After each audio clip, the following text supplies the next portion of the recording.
And it says time's up. So it's always a pleasure and a pressure to follow Sylvia. I followed her more than just walking on stage after her. But about 3 years ago, I really started to listen to what she had to say about the plight of the oceans. And one statement that she makes always sticks in my head, that if we kill the oceans, we kill ourselves. And she's absolutely right. We got to get this right. We get one chance. And we're on that journey. And this should look familiar to most of us inside the room. It's a good view of planet Earth from the Apollo spaceships coming back from one of the Apollo spacecraft coming back from the moon. And it's the blue planet, the blue marble. What gets me about it is how quickly we took it for granted. You heard Jonathan talking about how we take this water for granted. We take that image for granted too. It's an incredible privilege that technology gave us to be able to look back at our home for everyone that came before us and most of the people that will come after us. The thing about it that I like is that it gives us, from this perspective in space, a view of the climate systems, the ocean systems, and it really does ingrain in our head that this is a blue planet. And sometimes we call it planet ocean. This is from Google. We strip the clouds away and look at the ocean from the Pacific point of view, from the Pacific point of view, and you see that there's hardly any land at all. So 70% of the planet covered with ocean water. Average depth of the ocean water, about 2 miles. As Sylvia said, we've explored about 5% of that ocean water. Think about that we've only explored about 5% of the greatest ecosystem on our planet. And the whole view there is about more than 14,000 miles across. Now, the problem, of course, is because it's so deep, in order to explore it, you have to have technology. And then in the next slide, we're going to flatten out the Earth, get away from the globe idea. And this is by Bruce Heason and Marie Tharp. They actually began this in the 50s in earnest and finished it in the 60s. It's called the Hazen-Tharp map to oceanographers, but in a way it gives us a picture of the face of the deep. Very artistic. They didn't have a lot of data to work with, but they got a lot of things pretty well right. I just want to point out a couple of things that we see on this map in that few percent that we've explored so far. One is this. Here's Iceland right here, Florida right here. Around the world wraps, just like the seams of a baseball, if this was a globe, a mountain range called the Mid-Ocean Ridge, 50,000 miles long. It's the greatest mountain range on the planet. It dwarfs the Alps. It's got thousands of peaks along, and we call them the moonless mountains because they rise so high above the seafloor. That mountain range is crisscrossed by all these valleys, like little knife cuts, and those valleys are many times wider, many times deeper, and thousands of times longer than the Grand Canyon. Greatest valleys on Earth. The other thing is that right down the middle of that underwater mountain range is a valley, and in that valley is constant volcanic eruptions and earthquakes. It's one of the most dynamic features on the planet. Now that view of the Earth, looking at the Earth from Apollo, that was 1969.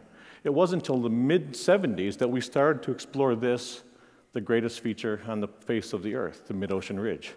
So it seems a little, not taking anything away from space, but there's something ironic that we went to the moon, came back and started looking back at Earth already once again, almost as if we were taking it for granted, okay, that we understand this planet.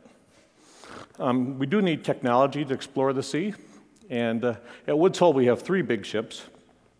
This is the Atlantis, and it's famous because of the submarine that it tends. This is Elvin. That's the pilot peering out the front porthole of Elvin. And here Elvin's being pulled out onto the deck. This is a typical Elvin dive.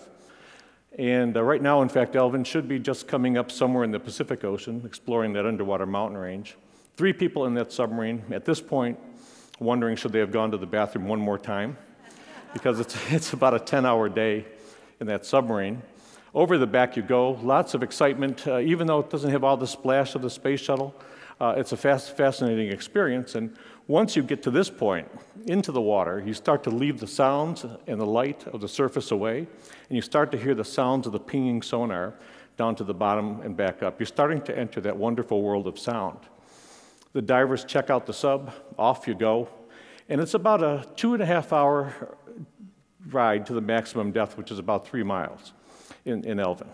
So 3 people in that submarine. And at the surface, you have that lovely color blue that penetrates your very spirit. And then as you start to go down, deep blue, dark blue, then pitch black for most of that trip. Now, we used to think, in fact, we still teach sometimes, that without sunlight, there shouldn't be much life at all. And we knew there was some life in the deep sea. We used to tow nets through the deep sea, maybe 1,000 feet or more down. And you pull up the net, then you end up with a net full of body parts and mush. And in fact, and then you spend a lot of time in the laboratory trying to put these animals back together again. Now with our camera technology, we can get into the water and start to see animals like this. And I love this guy because that's only about 8 inches long, but it's got all these different working parts. These are little fishing lures, tentacles, individual stomachs, jet thrusters, and a little light up here in its head. Fully grown, these animals can be 100 feet or so long, and they're incredibly delicate, so they can be some of the largest creatures on the planet. But you wouldn't have a prayer of being able to catch that in a net, bring it back up to the lab along with other animals, and try to reconstruct animals that look that delicate. So technology, not just the submarine, not just taking people down, but the ability to capture those images and bring them back and share them, not just with other scientists, but with the world at large, is a wonderful step for us forward. Titanic, I have to talk a bit about Titanic, because I think people get the wrong idea that we went there to make a movie about Titanic. We didn't. It's was difficult to find, but it's also a very difficult place to explore. This is the bow of Titanic. This is our cameras on a robot. That's where Jack was king of the world in the movie. And there's an anchor sitting right there. Every single year, about 14 ships, Titanic size, go to the bottom of the ocean. And they're usually cargo ships or oil tankers, and it's usually out in the middle of nowhere, and they've got a crew of maybe 10 or 12 or 14 people, not a lot of loss of life. In fact, in this image, we're sitting on the deck of Titanic in a submarine, anchor chains. Here's where it hit the iceberg on the starboard side. This is what's left of the bridge of Titanic, with the steering wheel and the forward reverse, the telemotor would have been. So every year these ships go to the bottom, and in the past, like with Titanic, what we would do is we would commit the ship and the souls for eternity to the deep.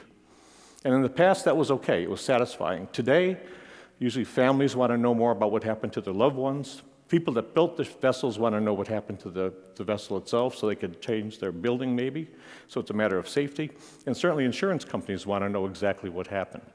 So today, no shipwreck is beyond our reach. We cross that border that we call eternity with our technology, with our robots, and every time we do it, we're told, we go with a lot of respect, because typically these places are still grave sites, our grave sites. So when we go, we take photos. We don't touch a thing unless it's required by either an archaeologist or a forensic scientist. Titanic's a great story, but when we go to the top of that mountain range, even a more bizarre story. That looks like smoke coming out of the seafloor. So we're on top of that mountain range, down in the valley, looking at what looks like smoke coming out of the seafloor. It's actually hot water. And the temperature down here is about 700 degrees Fahrenheit. The water is incredibly toxic. You couldn't get a permit to dump that water in the ocean if you tried, but it's coming out all along the top of the ocean. I mean, it's not good for us to do it up here where the oceans are very sensitive and fragile. There, it's very interesting what it does, because here, there's never been sunlight. The pressure is the same that if you could crush an empty paper cup in your hand, with that ease, is what this would do to the Titanic. Incredible pressure, poisonous chemicals, never been sun, constant earthquakes and volcanoes. So by all accounts, there should be no life at all. And in fact, what we find instead is tremendous amounts of life. This is a volcanic pillar that's about 30, 40 feet tall. This is just one case, one of those things that we call hot vents. Everything you see on there pretty much is some sort of an animal that's alive. What the lifeblood of these animals is that stuff that's toxic to us. So they're getting their energy. There's a microbe that loves to eat the poisonous fluids, turns the poisonous fluids into sugars for these big animals. You'll see there's crabs. This guy's going to try to grab a tube worm, I think, right here. These are called tube worms, these red tip things, with the white tubes. There you go. Nice try. Sometimes they do succeed in grabbing the tube. And so we're just beginning to understand here that some of the crabs have gotten one of the tubes and they're having a little snack on the bottom, and there's a fish coming in for a little, to enjoy some of that too. So we're still trying to understand exactly what's going on in these worlds beneath the sea, these things called hydrothermal vents. Fascinating places. These are some stills, a couple stills I want to show you from some of the work Bob Ballard's done recently with NOAA, National Oceanographic and Atmospheric Administration. Here's a little puddle of water here. There's ripples in it. You see like a little beach sitting here and some carved notches in the rocks on either side. We'll zoom in. Okay, and what's interesting about this, here's that water, is that this is actually at the bottom of the Gulf of Mexico. This is like a little pond of water at the bottom of the Gulf of Mexico.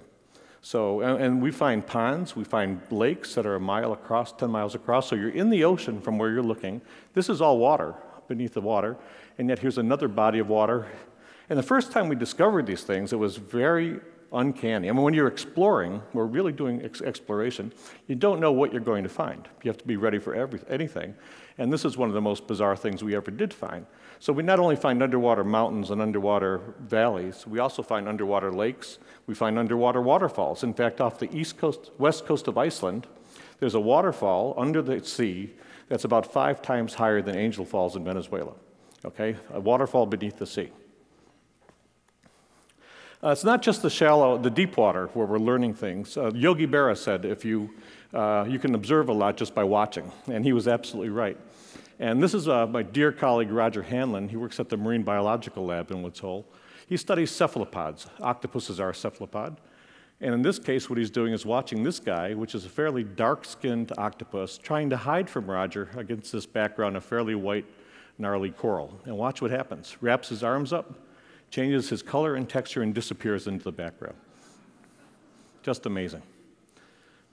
Here's 2 squid, and this species, when a squid is white, it's aggressive.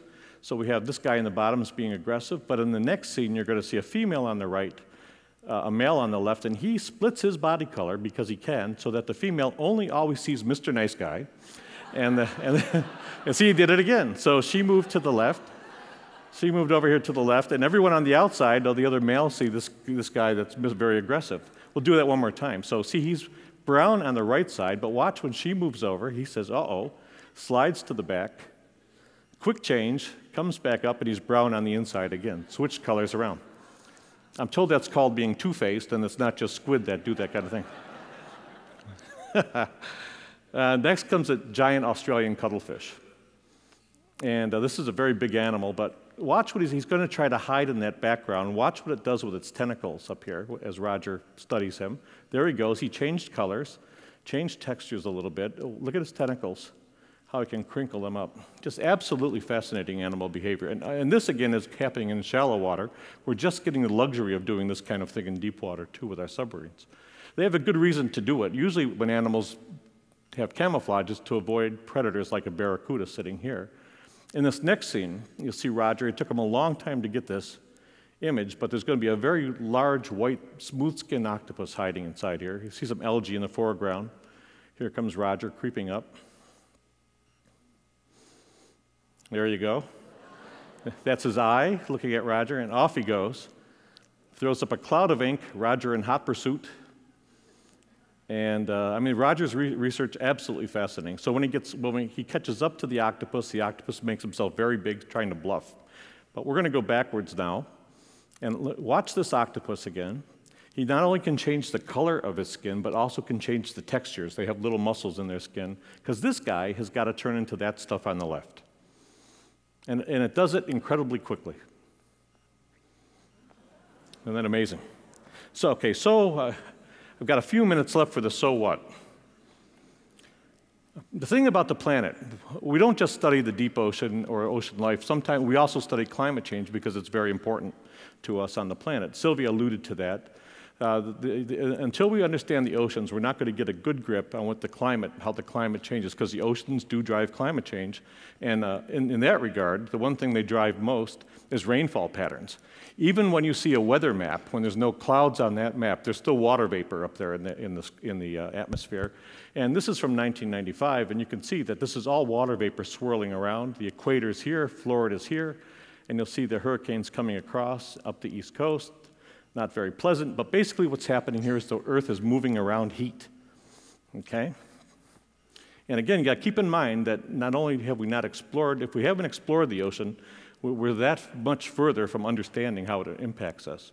7 billion people living on that planet. This is the image of the day Earth. It's done with mosaics from satellite, so there's 7 billion people on there. Even with binoculars from space, you have a hard time picking us out. But we've really managed to have a huge influence on the atmosphere and on the oceans, our behavior has. At nighttime, though, the Earth lights up just like those jellyfish did. And there's 4 different kinds of lights on here, okay? They've been coded. One is the white lights. These are the white lights of the developed world, mostly from electricity. So there's North America. Here's Florida. We're right down here. Naples, Cape Cod, where I am here, New York, Los Angeles, San Francisco. The white lights of civilization. There's Europe. You can see it very easily. Up on the upper right, gas flares from Siberia, from oil production. Those are the brightest things from space. There's the Persian Gulf right here. So now we have 2 different lights, the white and the red. Now this is fascinating and frightening in the same way. This is Korea right here, South Korea in the white lights, Japan over inside here. The little blue dots you see, the clouds of blue, are fishing fleets. And as Sylvia said, so just solid clouds of blue in the Sea of Japan like that. And we can trace them all over the planet. But we've done a very good job at killing fish in the sea. It's almost like when you look at the fishing and when you look at the chemicals that we're putting into the ocean, it's almost like we've waged war on ocean life. And as Sylvia said, if you kill the oceans, we kill ourselves. So we need to change the way we do business. Jonathan alluded to this. The gold you see here, those are the fires of Africa at night. Okay, that's burning solids. That's village energy, okay, right there. And this is the Sahara right here. So sub-Saharan life here. The white that you see there, that's the Nile River, one of the most populated places on Earth. This is the world that Jonathan talked about that's severely water-stressed and severely in need of sanitary water. And you have to ask the question, how do you do that on a planet that I called in the beginning the ocean planet, the blue planet, 70% covered with water? And here's the last slide right here. We decided to take all the water off the Earth and see how much water is there really. This is the Earth. We take all the water off it. That's all the water on the planet. It's the volume of water. So if I was holding a basketball, all the water fits into a ping pong ball. That's all the oceans, glaciers, everything. North and the ice caps too. The fresh water right there, that little speck. And it's more like the size of the laser dot. It's that little speck of water that's got to end up in the right places at the right time in the right amounts so that we can live the way we do and other animals like us can do the same. Okay? It's in our best interest to understand how the oceans impact the water cycle. That's probably the greatest crisis we see today on this planet is where it rains, where it doesn't rain, our management of the fresh water on the planet. And wrapped up in all of that is the ocean. And I want to leave you actually with one more slide I'll leave you with to think about. Back to the blue marble. There's a quote by Marcel Proust. He says that the voyage of discovery is not so much in seeking new landscapes, which we need to do, but in having new eyes. And in this case, I think it's looking at that image of the Earth from space and for the first time not taking it for granted and recognizing that it's in our own best interest to understand how this planet works. Thank you very much.